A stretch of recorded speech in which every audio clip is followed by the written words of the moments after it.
Survey జనా సుఖినో భవంతు. సభ్యులందరికీ శుభోదయం. గోవుతో గృహప్రవేశం ఎందుకు చేయిస్తారు అది మీకు తెలుసా? నాకు తెలిసింది నేను మీకు చెప్తాను.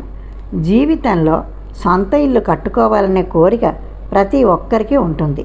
సొంత ఇంటి కలను నెరవేర్చుకోవడానికి ఎన్ని కష్టాలను పడటానికైనా సిద్ధపడతారు.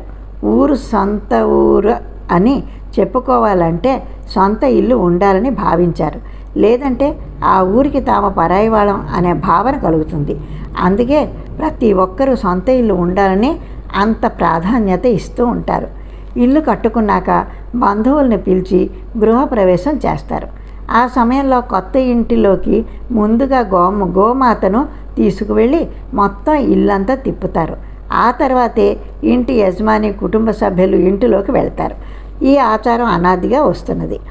ఇక ఇల్లు కట్టుకున్న ప్రతి ఒక్కరూ తమ బంధుమిత్రులను ఆహ్వానించి గృహప్రవేశం చేస్తారు.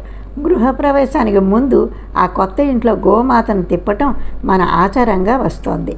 గోవు సకల దేవతా స్వరూపంగా చెప్పబడింది. గోవుతో పాటే సమస్త దేవతలు వస్తారని శాస్త్రం చెబుతోంది.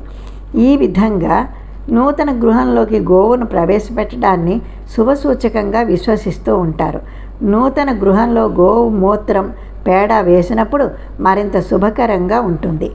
అయితే పట్టణాల్లో అపార్ట్మెంట్ల సంస్కృతి ఎక్కువగా కనిపిస్తూ ఉంటుంది. ఆ విధంగా బహుళ అంతస్తులు కలిగిన ఈ భవనాల్లోకి ఆవును తీసుకురావటం కుదరదు. ఇలాంటి పరిస్థితుల్లో ఏం చేయాలనే విషయం చాలామందికి సందేహం కలుగుతుంది.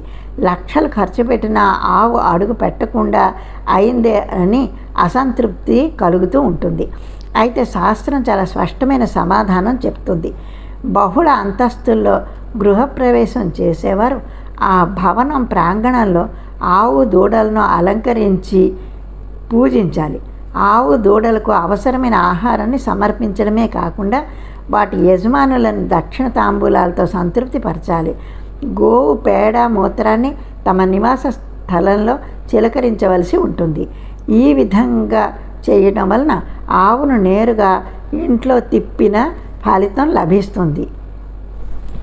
ఇది గోవు గురించి తెలిసిన నాకు కొంత సమాచారం. ఇంకొక మంచి సమాచారంతో రేపు కలుసుకుందాం. అప్పటిదాకా సెలవు. శ్రీమాత్రే నమః.